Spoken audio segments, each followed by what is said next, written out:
Today I'm going to teach you how to cut pineapples like a pro.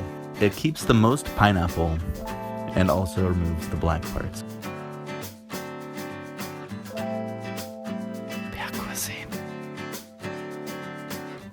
There's a lot of ways to cut pineapple, but this is by far my favorite. It keeps the most fruit and it removes the black parts, which I personally don't like. Some people do, some people don't. Just do whatever your preference is. So first, we're gonna need to find out if the pineapple is ripe and ready to eat. So ripe pineapple has a strong smell and it starts to turn yellow on the bottom. You can easily pull out a leaf from the crown without much effort. So the first step, we're gonna remove the skin of the pineapple. Pretty roughly, you can just chop the skin off. We're gonna hold the crown and use it as a stabilizer.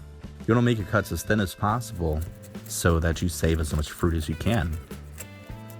We're gonna go back through later and see that we might have missed some, and so we're just gonna clean that up.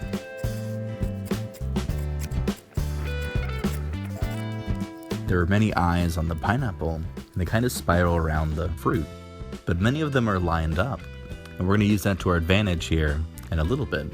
And if you don't have one of the tools, like this one or this one, then we can just easily use a knife. So how you're gonna do it is you're gonna line your knife up. We're just gonna put our knife at a 45-degree angle and chop in, and then switch to this side and do the reverse 45-degree angle and chop it out and just flick the wedge that comes out. It's actually pretty quick. It only took about 3 minutes to remove all the eyes. Once you remove all the eyes, you're gonna be left with this beautiful pineapple. The next step is to chop off the top and bottom part, and then cut the pineapple in half so we can kind of get access to the core. If you like to eat it, you can keep it on, just leave it in. The inner core is tough. I don't like to eat it. I don't want that core. So we're gonna remove the core. We're gonna leave it out. Next, we're gonna cut the pineapple into small pieces. When eating lots of pineapple, you'll notice that your mouth feels pretty rough. It's because it contains an enzyme that breaks down proteins. It's frequently used as a meat tenderizer. And it's pretty bad. If you eat just a few pieces, it'll be okay. But if you eat a lot, you'll definitely feel the effects. Adding salt to the pineapple will neutralize this effect.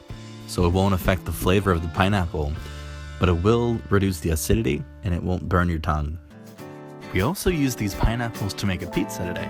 Please leave a comment below if you're interested in this pineapple pizza recipe. Even though a lot of people don't like pineapple pizza, oh well, we do. We make it anyway.